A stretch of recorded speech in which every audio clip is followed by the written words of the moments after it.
সবাইকে স্বাগত। আশা করছি সবাই খুব ভালো আছেন। আজকের রেসিপি বড়ার ডালনা।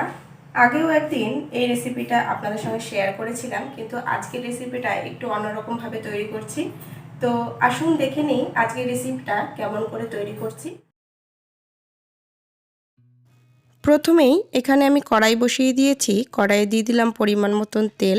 এখন আমি বড়াগুলোকে ভেজে নেব একদম লাল লাল করে। মসুর ডালটাকে আমি অনেকক্ষণ ভিজিয়ে রেখেছিলাম, প্রায় 1 ঘন্টার মতন। ভেজানোর পর আমি রসুন দিয়ে একটা পেস্ট বানিয়ে নিয়েছি। খুব মিহি করে পেস্ট করার কোনো প্রয়োজন নেই, আধো আধো যদি ডাল থেকে যায় কোনো ব্যাপার না তাতে। পেস্ট করার পরে আমি এখানটায় পেঁয়াজ, রসুন আর দিয়েছি হচ্ছে চালের গুঁড়ো। সবগুলো উপকরণ দিয়ে ব্যাটারটাকে আমি খুব ভালো করে মাখিয়ে নিয়েছিলাম। খুব ভালো করে ফেটিয়ে নিলে পরে কিন্তু বড়াটা খেতে খুব সুন্দর হয়।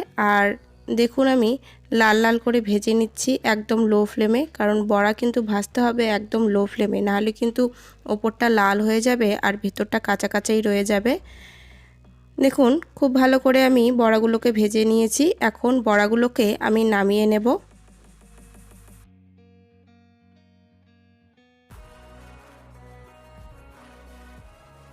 সবগুলো বড়া আমি নামিয়ে নিয়েছি। এখন এখানে একটা পেস্ট বানিয়ে নেব। এখানে নিয়ে নিয়েছি 3টে মিডিয়াম সাইজের পেঁয়াজ, এভাবে আমি টুকরো করে নিয়েছি। এখন দিচ্ছি রসুনের কোয়া আর নিয়ে নিচ্ছি আদা।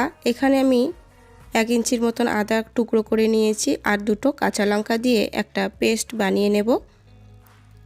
দেখুন পেস্ট আমার বানানো হয়ে গেছে। আমি এখন এটা একটু সাইডে রেখে দেব।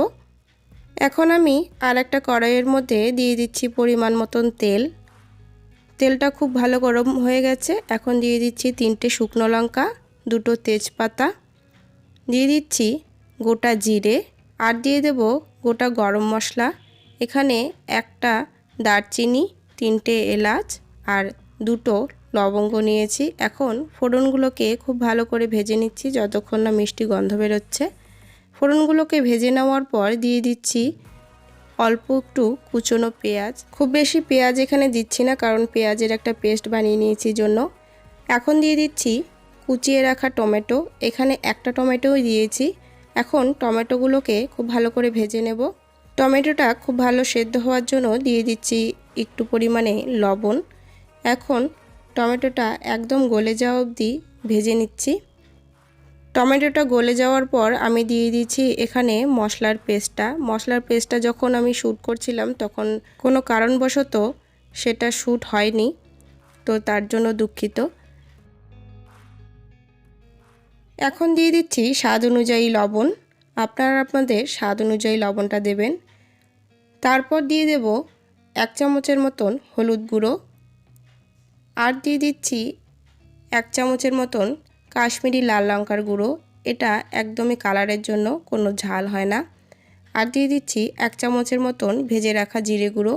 এখন সবগুলো মশলাকে খুব ভালো করে পেঁয়াজের সাথে মিশিয়ে নিচ্ছি।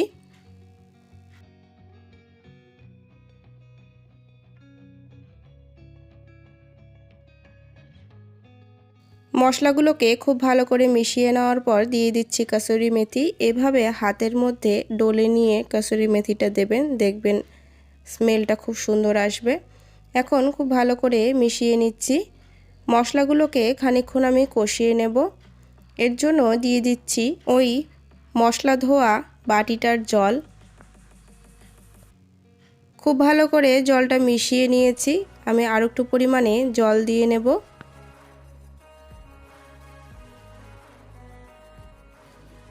এইটুকু জল দিয়েই মশলাটাকে খুব ভালোভাবে কষিয়ে নেব। একদম লো ফ্লেমে প্রায় 5 মিনিটের জন্য আমি ঢেকে রাখছি। 5 মিনিট হয়ে গেছে। এখন আমি ঢাকনাটা তুলে নিলাম। দেখুন প্রায় কিন্তু তেল ছাড়া শুরু হয়ে গেছে। আমি আরেকটুক্ষণ কষিয়ে নেব, যতক্ষণ না অবধি তেলটা সম্পূর্ণভাবে ছেড়ে দিচ্ছে ততক্ষণ অবধি। এখন দিয়ে দিলাম সামান্য পরিমাণে চিনি। চিনিটা গলে গিয়ে তরকারির টেস্টটা কিন্তু খুব সুন্দর আসবে। দেখুন মশলা কিন্তু খুব ভালো করে কষানো হয়ে গেছে।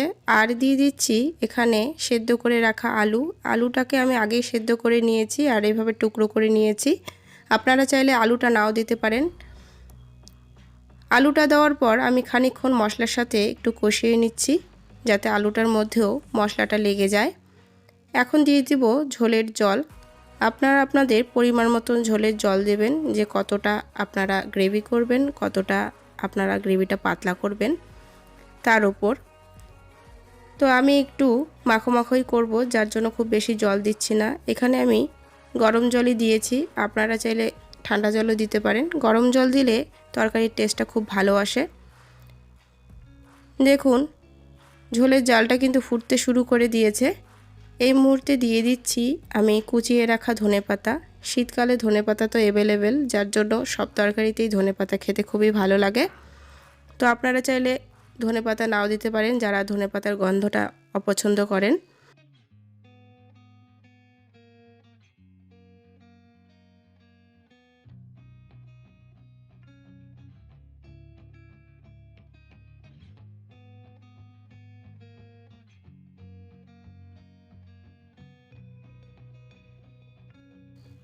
ঝোলটা জাল হয়ে যাওয়ার পর আমি কিন্তু ফ্লেমটা অফ করে কিছুক্ষণ স্ট্যান্ডিং টাইমে রেখে দিয়েছিলাম। রাখার পর ঝোলটা এভাবেই কিন্তু একটু গাঢ় হয়ে গেছিলো। এরপরে আমি দিয়ে দিচ্ছি ভেজে রাখা বড়াগুলো, কারণ বড়াগুলো খুব তাড়াতাড়ি এই ঝোলগুলো সোপ করে নেবে, তার জন্য কিন্তু ঝোলের পরিমাণটা একটু বেশিই রাখবেন। একদম মাখো মাখোভাবে নামালে কিন্তু ঝোলটা একদমই টেনে যাবে, একদমই কমে যাবে। তার জন্য একটু ঝোলঝোলি রাখবেন যাতে বড়াগুলো টেনে নেওয়ার পরেও অনেকটাই গ্রেভি থাকে, সেই হিসেবে নামিয়ে নেবেন। দেখুন বড়ার তরকারি আমার একদম রেডি হয়ে গেছে। আপনারা বাড়িতে এভাবে ট্রাই করে খাবেন, দেখবেন কত সুন্দর লাগবে। আর আমার চ্যানেলটিতে লাইক, শেয়ার অ্যান্ড কমেন্ট করতে একদমই ভুলবেন না। আর আজকের রেসিপিটা কেমন লাগলো অবশ্যই আমাকে কমেন্টে জানাবেন। আজকের রেসিপিটা এখানেই শেষ করছি। আপনাদের এই রেসিপিটা কেমন লাগলো অবশ্যই কমেন্টে আমাকে জানাবেন। আজকের জন্য এতটুকুই থাক। পরের দিন আরও একটি নতুন রেসিপি নিয়ে আপনাদের সামনে হাজির হয়ে যাব। ভালো থাকবেন, সুস্থ থাকবেন।